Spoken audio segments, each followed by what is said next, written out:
আসসালামু আলাইকুম প্রিয় দর্শক, আশা করি আপনারা সবাই ভালো আছেন। আমিও ভালো আছি। গতানুগতিক অন্যান্য ভিডিওর মতন আমিও আজকে আপনাদের সামনে নতুন করে উপস্থাপন করতে যাচ্ছি ভয়েস চেঞ্জ।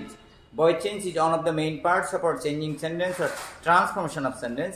আপনি যখনই কোনো চেঞ্জিং সেন্টেন্স বা ট্রান্সফরমেশন অফ সেন্টেন্স পরিবর্তন করতে যাবেন, তাহলে সেখানে একটি মেইন পার্ট রয়েছে active to passive. Active means সকর্মক, প্যাসিভ মিনস অকর্মক। যখন আপনি অ্যাক্টিভ টু প্যাসিভ পরিবর্তন করবেন, আপনাকে স্ট্রাকচার ফলো করতে হবে এবং মনে রাখতে হবে প্রিয় দর্শক, শিক্ষার্থী, অভিভাবক যারা দেখছেন আজকের এই ভিডিওটি, আপনি যখন ভয়েস চেঞ্জ পরিবর্তন করবেন আপনাকে কিন্তু টেন্স আর সেন্টেন্স ফলো করতে হবে। টেন্স বলতে আমরা বুঝি tense is one type of duration, কাল। সেন্টেন্স মিনস বাক্য।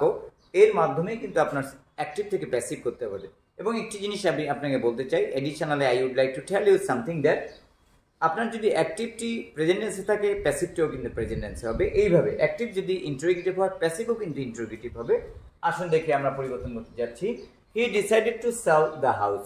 সে সিদ্ধান্ত নিয়েছিল বাড়িটি বিক্রি করার। স্যার, যদি কখনো এরকম সাবজেক্ট, ভার্ব এবং ইনফিনিটিভ এবং অবজেক্ট থাকে, তাহলে প্যাসিভ করার জন্য আপনার কয়েকটি স্ট্রাকচার রয়েছে। যদি কখনো কোনো সাবজেক্টের পরে ডিসাইড, থিঙ্ক অথবা ম্যানেজ, অ্যারেঞ্জ এরকম শব্দগুলো যদি থেকে থাকে, তাহলে এবং পাশে যদি ইনফিনিটিভ থাকে, তাহলে আপনাকে ওই সাবজেক্টের জায়গায় সাবজেক্ট লিখতে হবে। অর্থাৎ এখানে আমরা অবজেক্ট করব না। হি ডিসাইডেড, আমরা এই ইনফিনিটিভের কাজটা করব দ্যাট দিয়ে। এবার আপনি অবজেক্টকে সাবজেক্ট করবেন। That the house should B,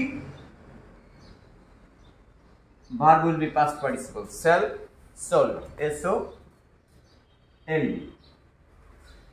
I think you have understood the answer of this first one.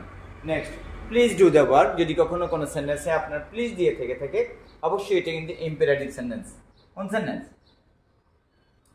ইম্পেরাটিভ sentence. দ্বিতীয় বাক্যটি হলো ইম্পেরাটিভ সেন্টেন্স। যদি কখনো কোনো ইম্পেরাটিভ সেন্টেন্স আদেশ, নিষেধ, অনুরোধ ইত্যাদি অর্থ প্রকাশ করে, আপনি সেই ক্ষেত্রে ইম্পেরাটিভ করতে পারেন। দুইভাবে করা যায়। যেহেতু প্লিজ দিয়ে আছে, আমরা এটাকে অ্যাসার্টিভ মোডে এনে করতে পারি। ইউ আর requested that পিছনে অবজেক্টকে subject, that the work should be done, আমরা কি কাজ করলাম? প্লিজ কে এক্সচেঞ্জ করে দিয়েছি কি দিয়ে? ইউ আর রিকোয়েস্টেড দিয়ে। নেক্সট, অ্যাজ ইউজুয়াল আপনি একটি কমপ্লেক্স বাক্য কিন্তু এইভাবে প্যাসিভ করা যায়। নেক্সট, লেট যুক্ত বাক্যটিও কিন্তু কোন সেন্টেন্স? ইম্পেরাটিভ সেন্টেন্স। ইম্পেরাটিভ মানে ইম্পেরাটিভ বলা হয় সেই বাক্য যে বাক্যে আদেশ, নিষেধ, অনুরোধ ইত্যাদি অর্থ প্রকাশ করে। ইম্পেরাটিভ সেন্টেন্স যদি কখনো লেট থাকে, লেট রেখে যাবে। অবজেক্টকে সাবজেক্ট করবেন। কোথায় আছে? ভার্বের পরে যায়। লেট দ্য ওয়ার্ক, আমরা জানবো লেট, লেটস বা ইম্পেরাটিভ সেন্টেন্স যদি থাকে, প্যাসিভ করব কি দিয়ে? Be, verb will be past participle. Let the work be done by, here passive form him. Okay, next আমরা এখন একটু দেখব ইন্টারোগেটিভ সেন্টেন্স। কি সেন্টেন্স? Interrogative sentence. প্রিয় দর্শক, আপনারা মনে রাখবেন, আপনার যদি অ্যাক্টিভ সেন্টেন্সটা ইন্টারোগেটিভ হয়, প্যাসিভও কিন্তু ইন্টারোগেটিভ হবে। অ্যাক্টিভ যদি অ্যাসার্টিভ হয়, প্যাসিভও কিন্তু অ্যাসার্টিভ হবে। ওকে, যখন আপনি হু যুক্ত বাক্যকে প্যাসিভ করতে যাবেন, হু এর এক্সচেঞ্জে আপনি কি লিখবেন? By who. এবারে আপনি অবজেক্টকে সাবজেক্ট করবেন না, আগে অক্সিলারি লিখবেন।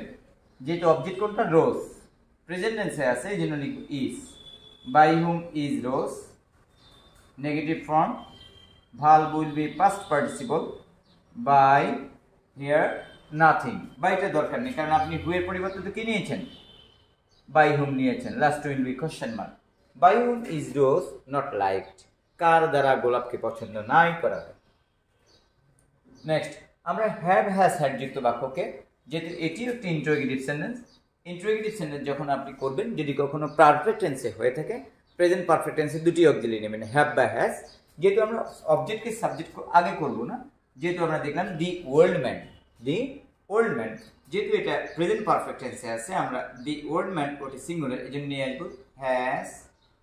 দি ওল্ড ম্যান নেগেটিভ আছে, আমরা পারফেক্ট টেন্সকে প্যাসিভ করে থাকি কি দিয়ে? বিল।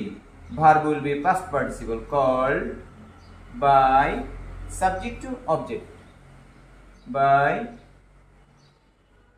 me. Last will be obviously a question mark because your active is interrogative, so your passive will be also interrogative. Next, what do you want to from me? What do you want from me? এটিও কিন্তু একটা interrogative sentence. আমরা শুধুমাত্র হোয়াটকে কিন্তু পরিবর্তন করব, হুকে পরিবর্তন করব কি দিয়ে? বাই হুম। বাকি সকল WH বসে যাবে হোয়াট। তুমি কি চাও? এখানে second person want, want means third person singular কে চাওয়া, প্রেজেন্ট টেন্সে ইজ। হোয়াট ইজ ভার্ব লিখব past participle, what is wanted from me by you. Ending of this answer there will have also question mark. Next, last one, do it or your teacher will punish you. যদি কখনো কোনো সেন্টেন্সে শুরুতে verb দিয়ে থাকে সেটাকে আমরা কোন সেন্টেন্স বলে থাকি? ইম্পারেটিভ সেন্টেন্স, আদেশবোধক। আপনি ইম্পারেটিভ সেন্টেন্স প্যাসিভ করার জন্য একটু আগে বলা হলো লেট লিখবেন, অবজেক্টকে সাবজেক্ট করবেন, let it be, verb will be past participle. Or প্রিয় শিক্ষার্থী, প্রিয় দর্শক, প্রিয় অভিভাবক যারা দেখছেন, এটি কম্পাউন্ড বাক্য, এই জন্য আমি অল লিখেছি। পিছনে অবজেক্টকে সাবজেক্ট করবেন, যদি উভয় ক্লজে আপনার সাবজেক্ট অবজেক্ট ভার্ব থেকে প্যাসিভ করতে হবে। ইউ মডেলকে প্যাসিভ করবেন কি দিয়ে? Be, verb will be past participle, you will be punished by teacher, full stop. আমি এখানে অবজেক্টকে করিনি কারণ এই ইউ এর প্রোনাউন রয়ে গেছে।